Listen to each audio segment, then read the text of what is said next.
রাধে রাধে বন্ধুরা, আজকে আর একটা ছোট ভিডিও নিয়ে এসে বললাম। এই দেখো, ঠাকুরের সমস্ত জিনিস ধুয়ে দিয়েছি, কাপড় ঠাকুর সব কিছু। এই ছাদের উপরে কি সুন্দর তুলসী গাছ, তুলসী গাছটা দারুণ হয়েছে দেখতে। আমরা পুজো দিতে হলে এখান থেকে একটা একটা করে তুলসী পাতা ছিঁড়ে নিই। এদিকে মেথি রোদ দেওয়া হয়েছে, এর ছাদের উপরটা অনেক ভালো রোদ উঠে, দিয়ে আচার, আমের আচার। এদিকে মেথি দুটোই রোদ দেওয়া হয়েছে। এদিকে কাপড় ঠাকুরগুলো শুকিয়ে গেছে, আজকে আমার পুষি শেষ এলো। সব কিছু ধুয়ে দিয়েছি, একটা একটা ছোটো ছোটো কাপড় সব কিছু ধুয়ে দিয়েছি, এখন শুকিয়ে গেছে। কাপড়গুলো সব নামাচ্ছি এখন, নামিয়ে এখন মন্দিরে যাব। এই মন্দিরে এসে পড়লাম, এখন কাপড়গুলো একটা একটা করে পর্দাগুলি লাগাবো। দেখো,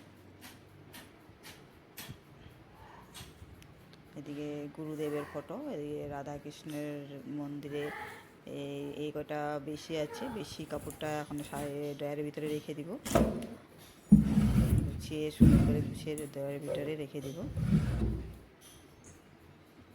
এদিকে জগন্নাথ ঠাকুরের কাপড়গুলি পরাই দিব একটা একটা করে। এদিকে সুভদ্রা মাতা কাপড়, এদিকে এটা বলভদ্রর কাপড়,